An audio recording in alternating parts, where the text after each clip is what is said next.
오늘 이 아침 우리가 함께 묵상할 말씀은 에베소서 3장 8절에서 10절까지의 말씀입니다. 에베소서 3장 8에서 10절 말씀을 읽고 오늘 이 아침 우리에게 주시는 하나님의 말씀의 은혜를 함께 나누도록 하겠습니다.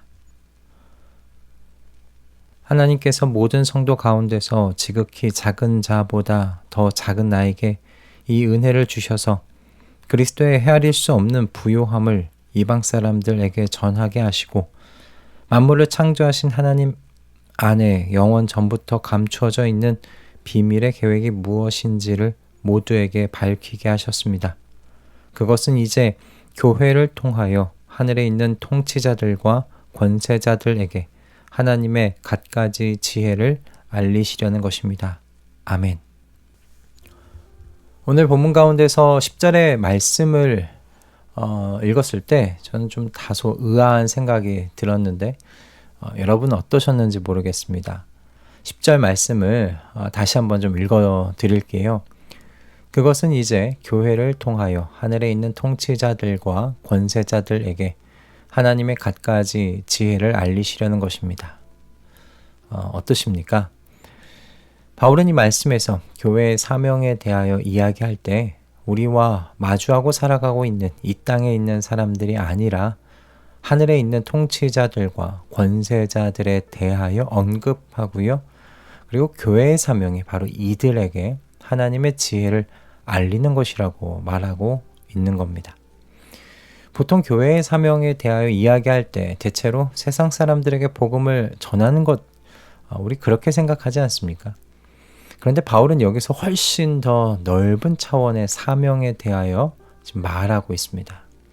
게다가 더 놀라운 건 이 하늘의 권세자들에게 하나님의 지혜를 알리는 방법이요. 세상의 기준으로 볼 때 강함이 아니라 약함에 있다라는 것입니다. 이것이 바로 하나님 나라의 역설이기도 한데요. 오늘 아침 우리는 이 역설의 진리에 대하여 좀 붙잡고 생각해 보고자 합니다. 우선 먼저 생각해 봐야 하는 건요. 바울이 말하는 하늘에 있는 통치자들과 권세자들이 누구이냐 하는 겁니다. 본문에서 말하는 이들은요. 바울 당시의 세계관에서 인간 세계의 배후에서 영향력을 행사하는 영적 존재들입니다. 현재 과학의 시대를 살아가고 있는 오늘날 우리들에게는 매우 생소한 이야기일지 모르겠지만 이들은 하나님께서 창조하셨지만 타락하였고 세상의 악한 시스템과 불의한 구조, 분열과 억압을 일으키는 이와 같은 역사의 배후에서 일하고 있는 존재들입니다. 바로 그것이 바울 당시에 가지고 있었던 세계관입니다. 그리고 성경이 우리에게 지속적으로 이야기하고 있는 바이기도 하죠. 바울은 이와 같은 영적 존재들에 대한 분명한 인식을 가지고 있었어요. 그리고 이런 이해 속에서 에베소서 6장에서 교회의 싸움이 인간을 적대자로 상대하는 것이 아니라고 말하게 되는 것이죠. 성도가 교회에 모이고 예배하고 서로 사랑하며 세상에서 그리스도를 증거할 때 성도는요, 단지 사람들 앞에서만 이 일을 하는 것이 아니라는 것, 오늘 이 본문을 통해서 생각해 보게 됩니다. 성도는 보이지 않는 영적 세력들 앞에서도 하나님의 지혜를 선포하고 있는 겁니다. 저는 우리 모두가 바울과 같은 인식을 소유하기를 소원하고 기도합니다. 우리 모두는 단지 사람들이 바라보는 자리에 있는 것이 아니고요.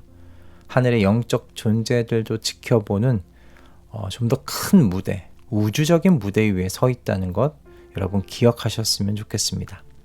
이것을 잊지 않는 우리 말씀동행 가족들이 되기를 바랍니다. 자, 그렇다면 우리는 이 보이지 않는 영적 존재들에게 무엇을 보여주어야 할까? 그것이 바로 약함을 통해 승리하신 우리 주 예수 그리스도의 승리라는 것입니다. 예수 그리스도께서는 십자가에서 가장 약해 보이는 그 순간에 승리를 이루셨지요. 손과 발이 못에 박히고 능력의 행사를 포기하신 그 순간이 바로 사탄과 모든 악한 권세를 이기신 순간이었습니다. 그리고 여러분, 이것이 하나님의 방식이십니다. 고린도 교회를 향하여 말했던 바울의 말 여러분 혹시 기억하십니까? 하나님께서 세상의 약한 것들을 택하사 강한 것들을 부끄럽게 하시려고 그들을 택했다. 바울의 말 아닙니까? 그런데 하나님의 이런 일하심은 구약에서도 등장합니다. 대표적인 것이 전 다윗과 골리앗의 이야기가 아닐까 싶어요. 전투 경험이 없는 작은 소년 다윗이 모든 이스라엘 군대를 두렵게 했던 거대한 전사 골리앗과 맞섰습니다. 그때 다윗이 그 골리앗을 향해 무엇이라고 말했습니까? 너는 칼을 차고 창을 메고 투창을 들고 나에게로 나왔으나 나는 내가 모욕하는 이스라엘 군대의 하나님 곧 만군의 주님의 이름을 의지하고 너에게로 나왔다. 다윗은 자신의 약함을 인정하고 하나님의 능력을 의지했지요. 그리고 이 약한 소년을 통하여 하나님은 승리를 이루셨습니다. 저는 이것이 하나님의 방식이라고 믿습니다. 그리고 교회도 마찬가지입니다. 성도가 세상의 방식인 재력이나 지위나 권력이 아니라 그리스도의 방식인 섬김과 희생과 사랑을 따를 때 교회는 보이지 않는 영적 세력들에게 그리스도의 승리를 보여주게 된다는 겁니다. 교회의 약함이 그리고 성도의 약할 때가 오히려 하나님의 능력이 온전히 나타날 때라는 것이죠. 교회가 이렇게 보여주는 하나님의 승리를 바울은 10절에서 하나님의 갖가지 지혜라고 표현했습니다. 원어로는 폴루포이 킬로스인데요. 다양하고 다채로운 이란 의미를 가지고 있어요. 즉 하나님의 지혜는 단조롭고 단일한 것이 아니라 다양하고 풍성하며 상황마다 적합한 해결책을 제시하시는 그런 완벽한 지혜라는 뜻입니다. 그렇다면 하나님의 승리가 이렇게 다채롭고 풍성하게 드러나는 것이 여러분 어디겠습니까? 바로 저와 여러분이 살아가는 일상입니다. 그래서 우리가 주목해 볼 것은 교회의 사명은 눈에 보이는 세상의 악과 싸우는 것이 아니라는 데 있다는 겁니다. 쟁투하고 투쟁하여서 승리를 얻어내는 것이 교회의 사명이 아닙니다. 교회는 이미 이기신 그리스도의 승리를, 그리스도의 그 갖가지 지혜를 삶을 통하여 하늘에 있는 영적 세력들에게까지 보여주는 것이 사명이다라는 겁니다. 사도 바울은 여기에 타락하고 악한 영적 통치자들이 초래한 세상의 복잡하고 깨어진 문제를 해결할 수 있는 유일한 방법이 있다고 생각한 것 같아요. 교회가 세상의 유혹과 압력에 굴복하지 않고 그리스도께서 보여주신 삶의 모습을 살아내어 하나님의 지혜가 드러나게 하기만 한다면 드러난 하나님의 온갖 지혜를 통하여 세상에 찢어지고 깨어진 문제들이 회복될 줄 믿은 겁니다. 그렇기에 교회의 사명은요, 그리스도의 승리를 보여주는 일상의 삶에 달려 있습니다.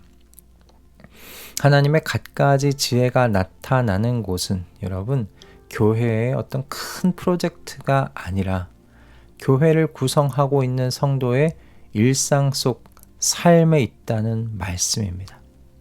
여러분, 우리의 매일의 일상이 그러므로 얼마나 중요한지 기억해 두실 수 있기 바랍니다. 여러분의 오늘의 이 땅에서의 하루가 하늘에 있는 저 통치자들과 권세자들에게 하나님의 지혜를 보여주는 그런 하루 된다는 것 잊지 마실 수 있기 바랍니다.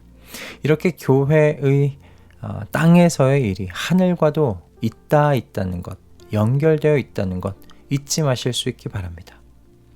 오늘 우리 모두 교회로서 이 세상을 타락시키고 인류를 억압하고 죄를 지으며 살게 만든 저 어두움의 통치자와 권세자들에게 하나님께서 이루신 그리스도께서 이루신 승리를 알리고 보여주는 그와 같은 영적 하루 보내실 수 있길 주님의 이름으로 축복합니다.